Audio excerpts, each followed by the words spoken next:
En este vídeo vamos a ver cómo puede estar pues, ese tema de dedicarme a esto, de poder empezar a implementar esto muchísimo más cerca de lo que hoy crees. ¿Por qué? Vamos a ir rompiendo todos los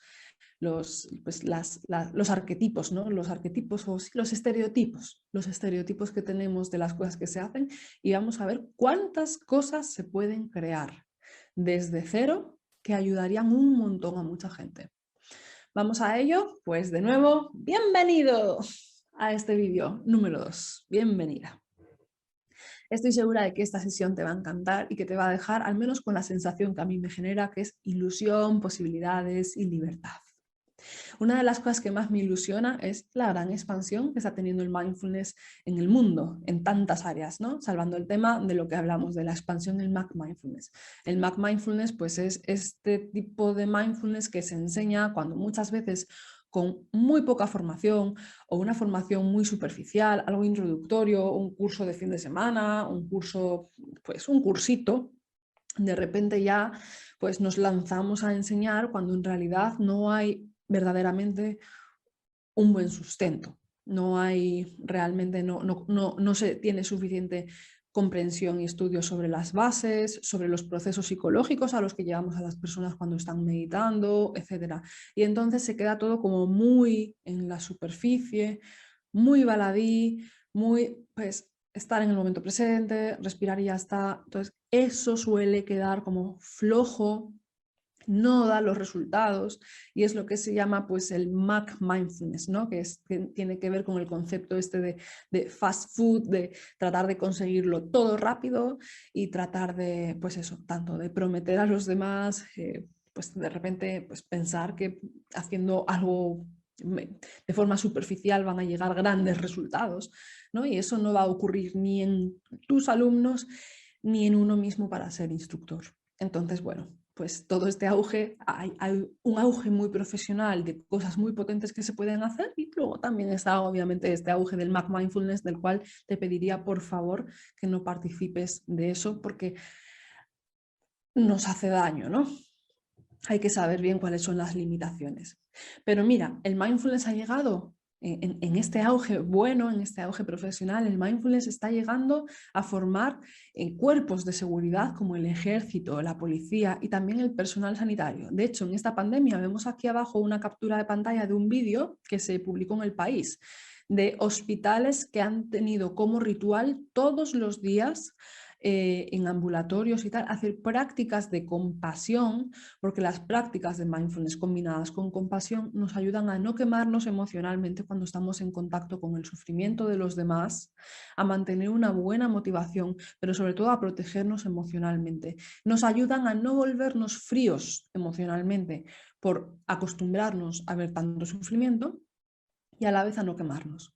Porque o sabemos estar en nuestro centro y desde ahí aportar valor, desde ahí ayudar, o si no sabemos hacerlo desde ahí, caemos en o nos contagiamos emocionalmente y nos acabamos quemando y sufriendo, o nos acabamos enfriando emocionalmente y desconectando de las personas. Por eso también hay muchos profesionales que según pasan más años se hacen peores profesionales, porque desconectan emocionalmente del tema. Esto pasa muchas veces en médicos, en psiquiatras, en psicólogos, en trabajadores sociales. Es como que nos desapegamos, pero en el peor sentido, ¿no? Nos enfriamos. Entonces, en realidad, el mindfulness nos ayuda, con todos estos ingredientes de la compasión, etcétera, a desarrollar una actitud diferente, a protegernos emocionalmente y a hacer las cosas desde nuestro centro. Imagínate lo importante que es esto, por ejemplo, pues en cuerpos de policía, y realmente esto es algo que está cambiando. O sea, esto se está integrando cada vez en más centros de policías, en más hospitales. Es algo precioso, es súper, súper bueno. ¿A cuántos miles o millones de personas beneficiará que esos profesionales practiquen eso? También se está utilizando en tratamientos del dolor, en gabinetes de psicología, en colegios, en centros de Alzheimer, en centros de bienestar, en oncología, en maternidad. Y te voy a contar algunas de las intervenciones basadas en mindfulness que yo he hecho, también a modo de curiosidad y para que veas cuántas cosas hay, ¿no? Cuántas posibilidades hay. Unas de las intervenciones que he hecho han sido en una cadena de clínicas dentales. Y ahí lo que me pidieron fue pues, que diera una formación intensiva para que se integre todo, tuvieran una experiencia potente, etcétera, pero después también les diseñé como un programa para que se adaptara a sus rutinas de trabajo y que les ayudara a reducir el estrés, a mantener una buena motivación, o sea, aumentar la calidad de vida, el bienestar en el trabajo, a mantener también pues, unas buenas conexiones entre las personas que trabajaban ahí y a cómo poder utilizarlo para mejorar la experiencia de usuario de sus clientes en las clínicas dentales. Entonces yo les di todo el entrenamiento para que tuvieran la experiencia, integraran las prácticas, etcétera, y después les puse unas rutinas de cómo pueden hacer micromeditaciones durante la jornada laboral, pequeñas prácticas que pueden utilizar para mejorar la experiencia de un montón de formas, ¿no? Y también algunas meditaciones para empezar a hacer en grupo de forma semanal toda la plantilla. Fue también pues, súper interesante, unas chicas maravillosas que estaban muy implicadas en cuidarse a sí mismas y en mejorar de esa forma también lo que ofrecen. Luego también hice intervenciones basadas en mindfulness con el profesorado de 3 colegios diferentes. Y aquí lo que hice fue ayudarles a adaptarlo a, a cómo cada profesor toma las situaciones durante el curso, las épocas de más estrés, las épocas de retos, ¿no? Los comienzos de grupo, cuando tienen un grupo nuevo, la inseguridad que surge, el posicionamiento del profesor, cómo gestionar las situaciones difíciles en las aulas, también para reducir el estrés durante las épocas de exámenes, un montón de cosas. Y también para ayudar a los alumnos a autorregularse, para que aprendan también a estar bien, sobre todo también en épocas de exámenes, pues para bachiller, etcétera, que ven a los alumnos que están como muy, muy agobiados y que, pues eso, que al final pues no es del todo productivo estar constantemente pues no se puede estudiar bien si estamos como agobiadísimos, ¿no? Entonces para estar más concentrados, más serenos y llevar bien eso.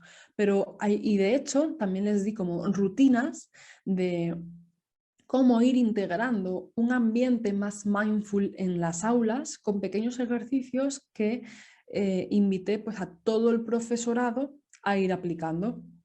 Esto fue súper bonito y sé que empezaron a aplicar en uno de los colegios pues con unas campanitas de meditación, entonces en vez de mandar callar a las aulas, ¿no? En callar, callar o quedarse con caras, a ir como, bueno, a ver cuándo os calláis y retomamos, pues simplemente era la campana del volver.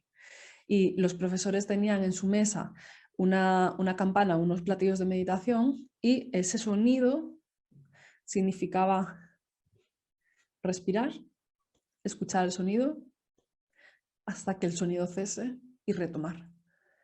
Entonces, esto, porque de hecho también pues, se daban formaciones para que los alumnos fueran aprendiendo también a volver a sí mismos, cuando de repente hay mucha impulsividad, desconcentración, etc. Es súper interesante. Y la orientadora del colegio pues también lo iba a estar aplicando a la hora de ayudar individualmente a los alumnos que iban a verla. También lo apliqué una intervención basada en mindfulness personalmente, la personalicé para un centro de Alzheimer, donde se lo di a los usuarios, a todas las trabajadoras, eran todo mujeres, a la directora, personal de limpieza, la fisio, la trabajadora social, la psicóloga, la psiquiatra, todas las personas que trabajaban con los usuarios y les di formación, lo primero, de mindfulness y compasión, para que no se quemaran emocionalmente con tanto sufrimiento, para que hubiera un buen ambiente laboral, que desde esa energía se transmitiera también a los usuarios, para enseñarles pequeñas prácticas que podemos utilizar para mejorar la calidad de vida de los pacientes con Alzheimer, para mejorar el rendimiento cognitivo y debilitar el avance del Alzheimer. Hay también evidencias científicas sobre esto, sobre cómo, por ejemplo, el mindfulness potencia la memoria. Entonces, es muy bonito esto porque en la parte de la gratitud nos permite conectar con recuerdos y cuando estamos trayendo al momento presente esos recuerdos y sintiéndolos desde dentro, están más tiempo con nosotros, ¿no? Es como proteger nuestra memoria de que se vaya borrando. Entonces también les enseñé a hacer algunos ejercicios de estos para empezar a implementarlos con los usuarios, ejercicios de entrenamiento de la atención, con conciencia corporal para conectar con el momento presente, un montón de cosas también pues súper bonitas, también rutinas para el día a día. De hecho, incluso pues les di un disco para de vez en cuando poner durante la mañana y durante la tarde como una banda sonora que tenía campanas de meditación cada X tiempo. Y entonces así, pues todos los trabajadores y usuarios, cuando sonaba esa campana en todo el edificio, pues es parada de respiración y para conectar con algo bonito, traer algún recuerdo. Y para las trabajadoras, para conectar con la persona a la que están ayudando. Algo también súper bonito. Y también les enseñé como ejercicios que podían utilizar porque ellos también cuidan a los familiares, tenían reuniones con los familiares de Alzheimer y tal, porque es difícil, ¿no? Ahí vuelve otra vez lo mismo, hay que ayudar emocionalmente a la persona que está con la persona que tiene Alzheimer. Entonces también pudieron empezar a dar pequeños talleres de mindfulness enfocado a los familiares para mejorar así también la calidad de vida durante todo el proceso relacionado con el Alzheimer. Fue también un trabajo muy bonito. También he dado intervenciones basadas en mindfulness en un grupo con emprendedores. A estos emprendedores les enseñé a gestionar la ansiedad, a gestionar la incertidumbre, porque al final hay mucho en juego cuando se emprende, mucho interno en juego, mucho dinero en juego, muchas oportunidades. A veces te peleas con la familia porque no te apoyan o tu pareja no te apoya y tú estás con eso, pero hay que saber gestionar la montaña rusa que tiene emprender. Súper importante porque nos enfrentamos con nosotros mismos, nos volvemos nuestros propios jefes y aparecen también a veces miedos. Es importante saber desde dónde tomamos las decisiones que tomamos en las empresas. Si las tomamos desde el miedo, desde el otro lo está haciendo, desde el creo que habría que hacerlo, o lo tomamos desde mis propios valores, desde el realmente quiero hacerlo. Entonces, bueno, pues les fui entrenando en todas estas cosas, en visualización, para saber hacia dónde quiero ir y empezar a trabajar en coherencia, que haya coherencia entre lo que quiero, lo que siento y lo que hago. Empezar a poner armonía en eso es súper interesante, porque así realmente también el proceso del emprendimiento puede ser un proceso muy fuerte de crecimiento personal y de trabajo con uno mismo. Si se enfoca bien, si se enfoca mal, puede ser una verdadera pesadilla, porque tu cabeza se puede volver en contra, hay muchos miedos, muchas inseguridades, muchas veces tomamos decisiones muy bien sin saber por qué, porque estamos desde el miedo, ¿no? Desde el otro me dice que tengo que hacer. Entonces todo eso es importante también como dejarlo ahí, conectar contigo y poner en funcionamiento pues un emprendimiento más mindful, por decirlo de alguna forma, ¿no? También fue pues muy bonito hacer ese trabajo. Mi primera intervención basada en mindfulness fue en un contexto muy interesante, que con un grupo de hombres acusados por maltrato de género que por 2 días no entraban en la cárcel. Su pena, al ser inferior a 2 años, creo que era pues eso, 2 días menos 2 años, ¿no? 2 años menos 2 días. Entonces no tenían no tenían pena de cárcel, pero tenían una pena de reinserción social a través de hacer pues este programa conmigo. Y tenían en este programa, había también pues otras personas, ¿no?, que daban estos programas, pero bueno, uno me tocó a mí y yo tenía que ver cómo o sea, qué diseñar para ayudar a estos hombres a reinsertarse. Entonces yo lo que hice fue una combinación, una intervención basada en mindfulness con una fuerte base de terapia, aceptación y compromiso para trabajar todo el tema de toma de conciencia, gestión emocional, inteligencia emocional, control de impulsividad, pero también mucho el desarrollo con la meditación de control de impulsos, empatía, asumir la culpa y conectar con la compasión, un montón de cosas. Fue un trabajo muy interesante, muy interesante. El primer día fui para allá con un concepto, pero que yo creo que fue uno de los grupos que más me cambió el concepto según fuimos avanzando, porque al final eran 3 meses intensivos con 4 horas conmigo los viernes y ha habido unas evoluciones impresionantes en muchos de esos hombres. Fue algo muy, muy interesante, muy interesante. Cuando la terapia de aceptación y compromiso, las bases de eso, ¿no? Porque yo no hacía terapia con ellos, pero cuando combinamos esa parte de la aceptación y el compromiso que tiene que ver con el autoconocimiento y nuestros valores, y lo combinamos con la meditación como un gimnasio, como unas herramientas para desarrollar ciertos aspectos psicológicos que nos permiten ser más como sea, tomar mejores decisiones, gestionar mejor las cosas, tomar decisiones desde otro lugar, ¿no? No ser tan impulsivos mentalmente ni impulsivos emocionalmente.